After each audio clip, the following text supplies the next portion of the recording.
Yann avec 2 N de Sherbrooke avec 2 O. Le bail d'un local commercial comporte-t-il les mêmes protections que celui d'un logement résidentiel? La réponse, c'est pas du tout.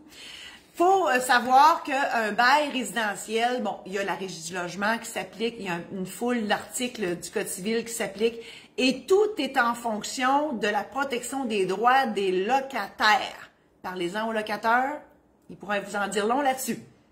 Un bail commercial, c'est, il n'y a pas d'autres règles que le Code civil, et le bail commercial est beaucoup plus, je dirais beaucoup plus en faveur du locataire. Je m'explique, on ne peut mettre fin à un bail commercial. Donc, si le bail est d'une durée de 5 ans, ben on l'endure pendant 5 ans. Le décès, etc. Tu sais, on ne peut pas donner un avis au locataire pour dire mon beau-frère est mort, on peut pas opérer, puis je donne un avis, dans 3 mois, on n'est plus là. Ça marche pas de même. On doit respecter la durée complète d'un bail commercial. Il y a des clauses qui s'appliquent aussi. Il y a des clauses aussi qui mon chum vient de m'écrire, t'es en retard, je m'excuse.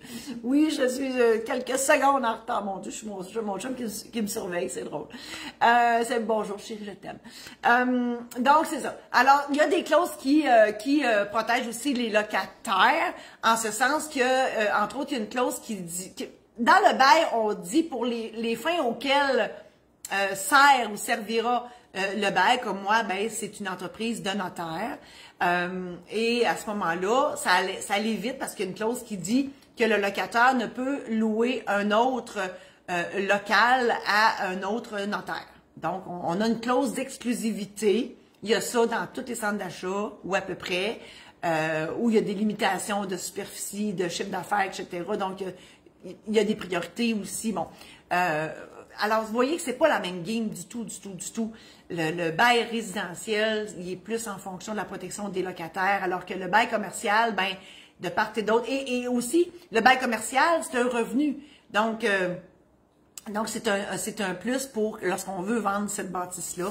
C'est un actif d'avoir un bail commercial, alors que le bail résidentiel, c'est souvent un moins, parce que des fois, on veut vendre notre maison, mais on est pogné, entre guillemets, avec un locataire dedans. Il faut attendre que le locataire quitte, puis là, lui, on peut pas le mettre dehors n'importe comment, puis bon, parce qu'on a un avis de 6 mois à donner à un locataire pour reprendre cet immeuble-là à nos fins personnelles. Donc, vous voyez, c'est pas du tout la même game. Je vous invite à visiter mon site internet marie-josée-saint-laurent.com qui va changer bientôt, là où vous retrouverez tous les outils que je fais pour vous, que je vous offre. Vous pouvez aussi visiter maisondédition-saint-laurent.com pour toutes les publications que j'ai faites et ça me fait plaisir de vous les présenter, de vous les partager. Ce sont des anecdotes, entre autres, qui se sont réellement passées dans mon bureau. Et bien, partagez cette chronique avec vos amis Facebook si vous pensez que ça peut... Là, j'ai bougé à la table, puis mon cellulaire fait ça de même, j'ai l'air d'avoir le Parkinson, non? Voilà. Donc, partagez tout ça. Vous pouvez aller sur YouTube en faisant la recherche notaire ordinaire pour avoir toutes mes chroniques. Ah, Marcel est ici, là. Donc, Marcel va venir vous souhaiter une bonne fin de journée. Voilà, Marcel, mon petit roast beef sur 4 pattes Louis XVI. Hein, Marcel? Hein? Ben oui. Alors, bye bye.